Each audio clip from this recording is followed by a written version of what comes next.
Cameroon has a special policy, of course, like other countries which join the international communities to fight against climate change and adaptations.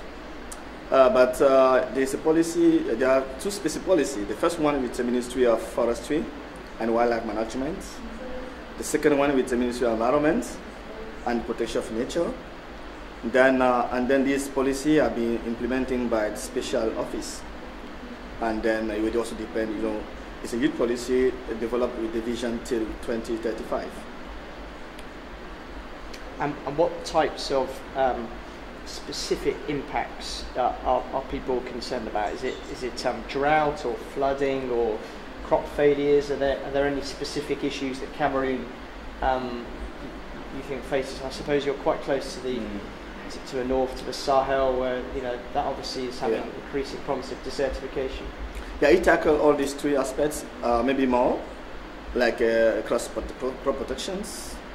Like, these policies are not working alone. They are working in synergy with other ministries of the countries, like the Ministry of Agriculture. The implementation needs a synergy of actors. And then with regard to, let's say, environmental protections, like flooding, we have the North Cameroons is really exposed to flooding. There is like a Sahel zone with 3 months of rainy season, because in Cameroon we are talking about rainy season and dry season. We don't have winter or summer. Then during the dry season, we run up for 3 months. It rained a lot because of the flag situation of the area. There are a lot of floods. Like recently last year, some bridge was just destroyed by the flow of water. So then this policy, the ones implementing by the Ministry of Environment, aim to tackle and prevent these impacts. And then if you look at forestry, the damage, or let's say forestry deforestations, Cameroon is in Central Africa, it's within the equatorial zone. It's part of the Congo Basin forestry, which is the second largest in the world after the Amazon.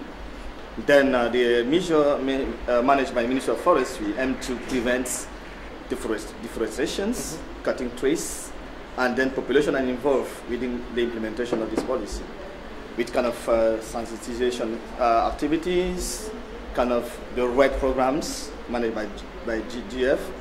GF has a huge program in Cameroon with the Ministry of Environment and Ministry of Forestry. And then I also evaluate one of these policy in 2007 with the Lake Chad Basin Commissions. It's within the the Lake Chad in the North Cameroon.